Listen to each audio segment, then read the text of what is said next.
Hello, I just a small episode today. Nothing planned. I just got packaged today. I wanted to unbox it on camera so that I could share my excitement with you. But I just wanted to update you on the repair pile series that will continue in a little while. I've been recording those and releasing them pretty much almost like the day after they're recorded, because I'm an impatient kind of person, and I like to just not, well, I can't sit on things. I hate sitting on episodes. I don't know how people like Rose Tinted Spectrum do this, where he records something and then releases it months later. That would drive me crackers. So I've not got any ready to go. Again, if you want even earlier access to those, join the Discord, which you'll find linked in this video and in the description. And I've been sharing them as soon as they're uploaded. They're going on my Discord. The link is on my Discord for everybody to watch. So if you want just a tiny smidge of early access, it's usually 12 to 24 hours, then jump on there, and we're having fun talking about all sorts of things on there. So yeah, it's a bit of a busy day today, and there's a lot going on, and it was a bit of a busy day yesterday, so I haven't been able to record the next part of that series, but I'm going to get on that as soon as I can. The next full episode is the Enduro Repair episode 4, which is a Spectrum Plus. I'm not going to spoil it for you. It's a decent one. Episode 5 has got some meat on the bone though. That one's going to take a little while to edit together. I'll probably drop in a C64 repair in between then. Speaking of the repair pile and the full repair episodes, I'm talking constantly with Paul, Universal Retro boss Paul, and his supply of broken machines is just stupendous at the moment. There's possibly a Commodore 128, a C128 coming. We're not sure if it's broken yet, but it's likely to be faulty, so that'll be exciting. But there are already there's a pile of Commodore 64s waiting for me, as well as the pile of the machines that I've got here already. So I need to work through these ones. Not all of them will make it to a full episode. If it's just a chip that needs reseating, I'm not going to make an episode out of that. I might do something on here. I might release it as a second channel, just like, look at this. This is not really interesting. But yeah, lucky you. So not all of them will be released as episodes, and if I want to make an episode out of every single machine in this repair pile, it's going to take me 6 months. Paul wants them back, so I have to pick and choose. I'll share the most interesting ones on the main channel, and I'll probably do like roundups of the rest of them on this channel. And if you are wondering what the hell I'm talking about, this is my second channel. There is a main channel, more fun making it, so go and find that and subscribe. So I got something in the post here from the Americas. I want to share the unbox with you. This is from Merlin. That is his real name, and it's the coolest name I think I've ever come across.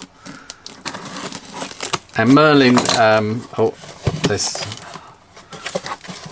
some personal data there. Let me just... Okay, yeah, Merlin is someone that saw my NES unbox video, where the one where I showed the Tim Worthington RGB, NES to RGB thing. It's superb. Yeah, and he saw that video, and Merlin is someone that an incredibly clever guy. He saw that video and thought that I might be able to benefit from, because I've mentioned in the video that I didn't realise that the RGB mod for the NES actually required you to modify the case, which, and it's not my NES, it's Matthias Bayes's NES, and it's his childhood NES, and he was not keen on doing that. That actually paused the project while we looked at options, and out of the blue Merlin contacted me and said, I've got this thing that will solve all your problems, and he's developed this board that does just that. But so let's have a look. This is, I mean, I know what's in here, and it's not this big. This is to send this from all the way from America to the UK in such a big box. It's fantastic. But the best thing is, oh my god, Reese's Nutrageous. Nutrageous. This is perfect for me. King size, even more perfect because I am very greedy. Enlarged for detail. Oh, bite me. Just unwrap me first. Oh, I should put you on top down. Actually, let's put you on multi so you can see my face as I drool into the box. Thank you, Merlin.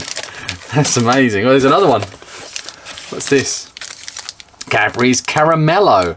Oh, we have a it's probably very similar, but we have Cadbury's Caramel. But Caramel, these are, oh, I should not. Right, oh, is that all? Right, let's get rid of the box. This is the main event.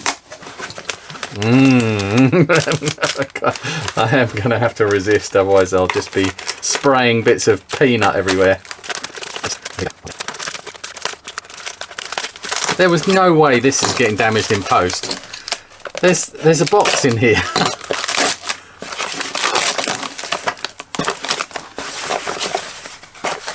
Look at this. That is the best packaging I think I've ever seen.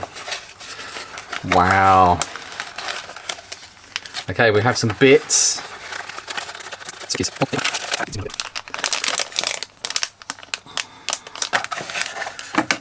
Okay, so what this basically does is completely replaces the power board in a NES. And the power board has also got the composite output mounted on it. And this, so this replaces that as well. Oh, look. The Geek Island Gaming. NES Revival, NES RGB companion module. This is the Genesis 2 edition. So this socket here, you can just see in the plastic bag. I don't want to open it because I'll lose things. Will allow, I'm assuming, plugs into here, and that, I think that lines up with a hole in the back of the board already. That one, it allows the RGB through a standard Genesis to Mega Drive to SCART cable, which is absolutely ideal. Oh, right, so it's going to be a barrel jack. Yes, I think I requested that. Just a standard 9-volt barrel jack. AC/DC, so it must be bridge rectified. So I do need to get some components. There's a big capacitor there. So I'm gonna bug Merlin for a bill of materials for this. It doesn't actually. I mean, everything is already SMD mounted on the board. That's, yeah. There's not much to do actually. Looking at it, it's just that capacitor, and whatever these are. These look like. Oh, that must be audio. White, yellow, white or / yellow or red. So so the red RCA jack will go in here. The yellow one will go in here. I'm assuming that's for another audio output. Yes, audio. It says right there. connect ground to NES PCB. That must be the ground point right there. And palette inputs. So you can switch the palettes, neutral, improved and garish. This must be controlling the Tim Worthington board. Palette selector, another switch. He's included all the switches here. And that's the RGB out. And this looks like the RGB in from ground on JB, must be connected to NES RGB board. So that looks like this little thing connector here, which has a cable that goes with it. So that's really nicely done, and that will connect to the, I'll wire the other end into the Tim Worthington board. The amazing thing that he's done here is he's separated, or he's kept it so that none of the RGB signals cross over the power lines, which was a problem on the original board apparently.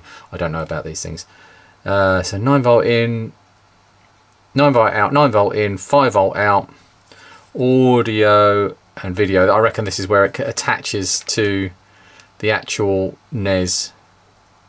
Choose if using internal or external audio. External audio, internal audio. So that's another switch, probably that little one there. This is so cool. And a power LED there. So I'll link the GitHub for this. It's an open source project, so I don't know if he's open sourced it yet, but Merlin's offered to send me some boards, unpopulated boards, direct from JLC PCB, which is where these were made. Really nice boards actually. And we'll be seeing more from Merlin in the future. He wants to. He's asked me, what is it that I want made? I don't know. It's like I want everything made. There's just too much stuff. But as we get to know each other, I'll know what to ask for. Natural, improved and garish. I know where I'm probably not at the garish end of things. Palette selector. Cool. Thank you, Merlin. You're an absolute legend. And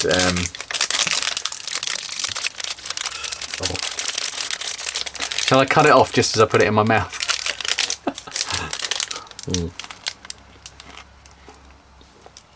It's coming out everywhere. Oh my god, it's so crumbly.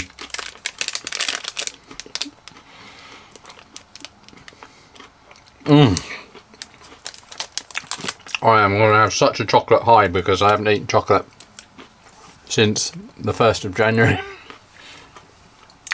But it'd be very rude not to. That's about all for that one. It's warming up here, so not so many layers being worn. I don't even have to wear a hat, and I'm enjoying the workshop a bit more now that I'm not actually freezing my bits off. I'll see you in the next one. Thanks for watching. Bye.